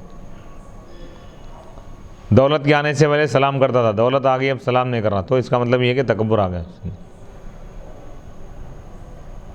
تو یہ بہت بڑا گناہ ہے. حدیث میں حضور فرماتے ہیں کہ رائی کے دانے کے برابر بھی جس کے دل میں تکبر ہوگا اس کو جہنم میں داخل کیا جائے گا. اللہ اکبر. حق یعنی تکبر کی دو علامتیں حضور فرمائیں کہ حق کا انکار یہ تکبر کی علامت ہے. جس شخص کے اندر حق کو ماننے کی صلاحیت نہ ہو وہ متکبر ہو. اور دوسری چیز یہ ہے کہ لوگوں کو حقیر جاننا. اچھے کپڑے پہن رہا لیکن لوگوں کو حقیر نہیں سمجھ رہا تو اس کے اندر تکبر نہیں ہے. اچھی گاڑیوں میں پھر رہا لیکن جس کے پاس اعلیٰ درجے کی گاڑیاں نہیں ہے اس کو حقیر نہیں سمجھ رہا ہے تو یہ تکبر میں شمار نہیں. اگر ایسا سمجھ رہا ہے تو اس کا تعلق بھی پورا دل سے ہے. اس کا یعنی تکبر کا تعلق دل سے ہے، اس کے دل میں جو ارادہ آ رہا ہے. البتہ کبھی اس کو ظاہری علامتوں سے پہچان سکتا، کبھی پہچاننا مشکل ہو جاتا ہے. اگر کوئی گناہ کر کے اس کا اعتراف نہ کرے تو وہ بھی متکبر ہے. یعنی کسی سے غلطی ہو گئی لیکن نہیں مان رہا غلطی کو، غلطی کو نہ ماننا اپنی، وہ بھی ایک تکبر کی علامت ہے. غلطی کو مان لینا یہ عاجزی انکساری کی علامت ہے. ابو الاحوص اپنے والد سے روایت کرتے ہیں، وہ کہتے ہیں میں نبی اکرم صلی اللہ علیہ وسلم کے پاس معمولی کپڑے پہنے ہوئے گیا. آپ نے فرمایا، آپ نے پوچھا تمہارے پاس مال ہے؟ میں نے کہا جی ہاں. آپ نے فرمایا کس قسم کا مال ہے؟ میں نے کہا اللہ تعالیٰ نے مجھے اونٹ، بکریاں، گھوڑے اور غلام عطا کیے ہیں. آپ نے فرمایا جب اللہ تعالیٰ نے تمہیں مال عطا کیا ہے تو اس کی نعمت اور کرامت کا اثر تم پر دکھائی دینا چاہیے. نعمت اور کرامت یعنی اللہ تعالیٰ جو اعزاز عطا فرمائے ہیں، ان اللہ یحب ان یرا اثر نعمتہ علی عبدہ. اللہ تعالیٰ یہ پسند فرماتا ہے کہ اس کے بندے پر اس کی نعمتوں کا اثر ظاہر ہو. یعنی اللہ تعالیٰ دیا تو بخالت بھی نہیں کرنا چاہیے، خوشحالی رہا، اور اسراف بھی نہیں کرنا چاہیے. یہ دونوں اہم چیزیں ہیں. کیا بات ہے، آئے جتنی ضرورت ہے اور جہاں ضرورت ہے اتنا خرچ کرنا، یہ اسلامی مزاج ہے. جہاں ضرورت نہیں ہے وہاں پہ زیادہ خرچ کر دے رہے ہیں آپ، اسراف گناہ میں شامل ہے. اور جہاں ضرورت ہے وہاں خرچ نہیں کر رہے تو یہ بھی بخالت. بخالت کی جو تعریف کی گئی ہے کہ پہلے اللہ کے حقوق میں خرچ کریں. بخالت کی تعریف یہ ہے کہ اللہ کے حقوق میں کوئی خرچ نہیں کر رہا تو وہ بخالت. اللہ کا حق ادا کر رہا، یعنی مثال کے طور پہ زکوٰۃ پڑھ دیں، زکوٰۃ دے دیا تو وہ بخیل نہیں ہو. بخیل وہ ہے جو زکوٰۃ نہ دے. اسی طرح حج فرض ہے، دولت ہے اس کے پاس، لیکن حج نہیں کر رہا تو ان بخیل ہے.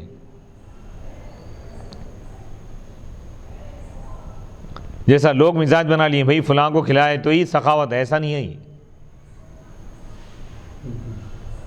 سخاوت کی تعریف میں یہ ہے کہ پہلے حقوق فرض ادا کرنا. جیسے پہلے اللہ کا حق ہے، اللہ تعالیٰ خرچ کرنے کا جو حکم دیا وہاں پہ خرچ کرنا. جیسے زکوٰۃ ہے، قربانی دینا ہے، قربانی. اور اسی طرح حج ہے، حج ہے، عمرہ ہے، جہاں جہاں پہ خرچ کرنا. اسی طرح حقوق العباد میں، حقوق العباد میں جیسے والدین کی ذمہ داری، والدین پہ خرچ کرنا ہے، وہاں خرچ نہیں کر رہا ہوں اور بڑی بڑی دعوتیں کر رہا ہے تو اللہ اس کے رسول کی نظر میں بہت بڑا گنہگار ہے، نافرمان ہے. کیونکہ والدین پہ خرچ کرنا فرض ہے اگر ان کو ضرورت ہو تو. اگر ضرورت نہیں ہے، وہ خود وظیفے یاب ہے اور وہ لوگ مطالبہ بھی نہیں کر رہے تو آپ کے لیے مستحب ہے. بلکہ مستحب بھی اگر ہو تو پہلے والدین کو ترجیح دینا چاہیے. پھر اس کے بعد اگر وہ شادی شدہ ہے تو بیوی پر خرچ کرنا یہ فرض ہے. جو بنیادی حقوق ہیں، فرائض ہیں، جیسے رہائش کے لیے گھر کا انتظام کرنا، پہننے کے لیے کپڑوں کا اہتمام اور انتظام کرنا، کھانے کے لیے کھانے پینے کا انتظام کرنا، علاج و معالجے کا انتظام، بچوں پہ خرچ کرنا، بچوں کی تربیت، ان کے لباس پر، ان کے کھانے پینے پر اور ان کی تعلیم پر خرچ کرنا. یہ بنیادی حقوق ہے. اس کے بعد اگر کوئی چیز بچ رہی ہے تو آپ نفل صدقہ خیرات. اس میں بھی یہ بتا رہے ہیں کہ پہلے آپ کے جو قریبی رشتہ دار ہیں ان کا زیادہ حق ہے. اکثر ہمارے معاشرے میں بات دیکھنے میں آتی ہے کہ انسان اپنے دوستوں پر ہزاروں لاکھوں روپے لٹا دیتا ہے لیکن اپنے قریبی رشتہ داروں کو بھول جاتا ہے. تو یہ ایک تقوی کی بات نہیں ہے، یہ گناہ کی علامت نہیں. کیونکہ قرآن کی آیتوں میں جہاں جہاں خرچ کرنے کا حکم دیا گیا تو اس میں والدین اور اولاد پر خرچ کرنے کے بعد رشتہ داروں کا ذکر ہم کو ملتا ہے. وَإِيتَاءِ ذِي الْقُرْبَىٰ ان اللہ یأمر بالعدل والإحسان وإیتاء ذی القربیٰ. اللہ تعالیٰ عدل کا حکم دیتا ہے، والإحسان اور حسن سلوک کرنے کا حکم دیتا ہے، وإیتاء ذی القربیٰ اور رشتہ داروں کو دینے کا اللہ تعالیٰ حکم دیتا ہے. وآت ذی القربیٰ حقہ، تم رشتہ دار کو اس کا حق دے دو. جگہ جگہ اللہ تعالیٰ اہل قرابت کا ذکر فرمایا اللہ تعالیٰ. اس کے بعد باہر والے، خاندان کے باہر کے لوگ بعد میں آتے. پہلے والدین، بیوی، بچے، اولاد وغیرہ. ان کے بعد اگر خاص لوگوں میں، خاص رشتہ داروں میں، بھائیوں بہنوں میں اگر کوئی پریشان حال ہے تو وہ زیادہ حقدار. ان کے بعد پھر اور جو رشتہ دار ہیں، رشتہ داروں میں کوئی بھی پریشان حال نہیں ہے تو اب دوستوں پر یا دیگر مسلمانوں پر وہ خرچ کر سکتا ہے. تو اب یہ بتا رہے ہیں کہ اللہ تعالیٰ دولت دیا ہے تو اس کا اظہار بھی کرے اللہ کی رضا کے لیے. یہ چیز ذہن میں رکھیے کہ جیسا لوگ اسٹیٹس بناتے ہیں بھئی اپنی شان و شوکت، لیکن اس میں ریاکاری نہ ہو، اس میں دکھاوا نہ ہو، تکبر نہ ہو. اللہ کی رضا کے لیے اگر کوئی اچھے سے اچھا لباس پہن رہا ہے اور اس کی نیت یہ ہے کہ میں اللہ کی نعمتوں پر اس کا شکر ادا کرنے کے لیے، اللہ تعالیٰ مجھ کو یہ نعمتیں دیا ہے اس کو ظاہر کرنے کے لیے میں کر رہا ہوں، تو یہ بھی عبادت میں شمار ہے. ہاں اگر اس کی نیت یہ ہے کہ وہ لوگوں پر برتری جتانا چاہتا ہے، تکبر کا اگر ارادہ ہے، تکبر کی نیت ہے، تکبر ہے اگر اس کے دل میں، تو یہ گناہ میں شمار ہے. عمرو بن شعیب اپنے والد حضرت عبداللہ بن عمرو سے،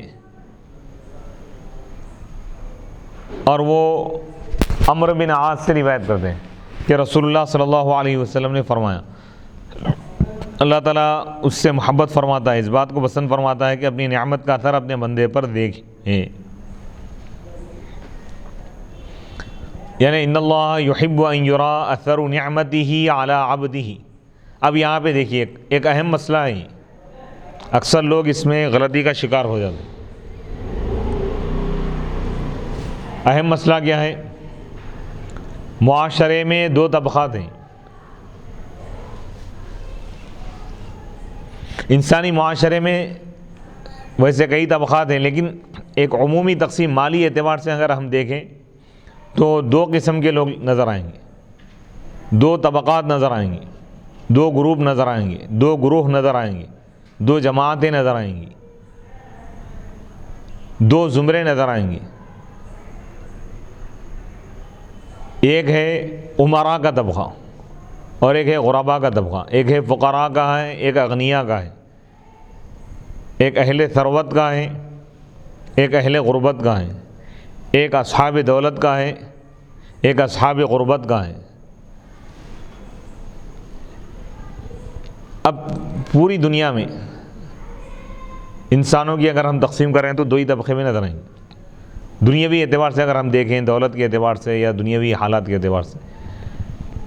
ایک امراء کا طبقہ ہے، ایک غریبوں کا طبقہ ہے۔ تو اب یہاں پر سوال یہ ہوتا ہے، بعض لوگ یہ کہتے ہیں کہ بھائی یعنی شادیاں وغیرہ ہے یا دیگر معاملات ہیں بالکل سادگی سے کرنا چاہیے، امراء کو بھی سادگی سے کرنا چاہیے۔ ایسا نہیں ہے اسلام میں، جیسا کہ حدیث پاک ہے اور قرآن کی آیت سے بھی میں ثابت کروں گا۔ سورہ طلاق میں اللہ تعالیٰ فرما رہا ہے لِيُنْفِقْ ذُو سَعَةٍ مِّن سَعَتِهِ، یعنی خوشحال آدمی، وسعت والا اپنی وسعت کے مطابق خرچ کرے، اور تنگ دستی والا اللہ جتنا دیا ہے اس میں سے خرچ کرے، یعنی غریب اپنے اعتبار سے شادی کرے، امیر اپنے اعتبار سے شادی کرے۔ ہاں اسراف سے بچے، یعنی جیسا بعض لوگ یہ مزاج بناتے ہیں بھائی شادیوں میں کھانا نہیں کھلانا چاہیے، یہ خلاف سنت ہے، قرآن و حدیث کے خلاف ہے، ایسا نہیں ہے بھائی۔ کوئی اگر کسی کو اللہ تعالیٰ دولت دیا ہے، کوئی کھلا سکتا ہے تو کھلانا اس کے لیے بہتر ہے تاکہ اللہ کی نعمت کا اظہار ہو۔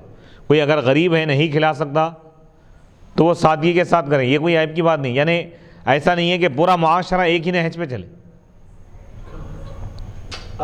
اگر کوئی بھوکا ہے تو وہ یہ نہ چاہے کہ پوری دنیا بھوکی رہے،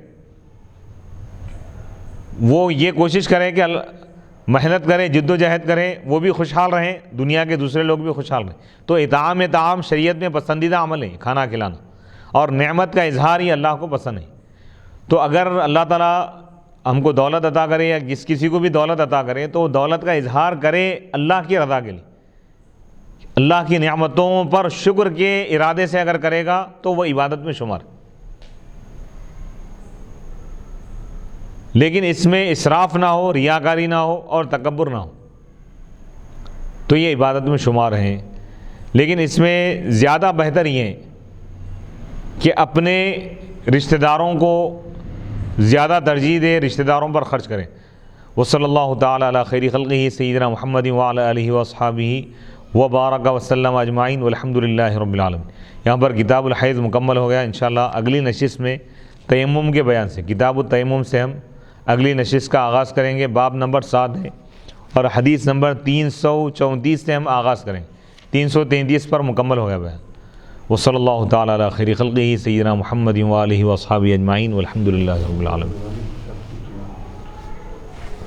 اللہ سے دعا ہے کہ اللہ تعالی ہمارے اس درس کو قبول فرمائیں اور حضور علیہ الصلوۃ والسلام کے توسل سے ہم سب کو اللہ تعالی دنیا اور آخرت میں کامیابی، کامرانی عطا فرمائیں۔ حدیث سنانے والے، پڑھنے والے، پڑھانے والے، اس کا درس دینے والے اور اس کا اہتمام کرنے والے اور ان کے تمام متعلقین کو اللہ تعالیٰ دنیا اور آخرت کی بہترین نعمتیں حضور کے وسیلے سے، حضور کے احادیث کے صدقے میں عطا فرمائیں، تر و تازگی عطا فرمائیں، خوشحالی عطا فرمائیں، اور خاص طور پر اس کا اجر اور ثواب اللہ تعالیٰ علامہ نورانی بادشاہ بانی جامعہ انواریہ کو اللہ تعالیٰ عطا فرمائے۔ وصلی اللہ تعالیٰ علی خیر خلقہ سیدنا محمد وآلہ واصحابہ اجمعین والحمد للہ رب العالمین۔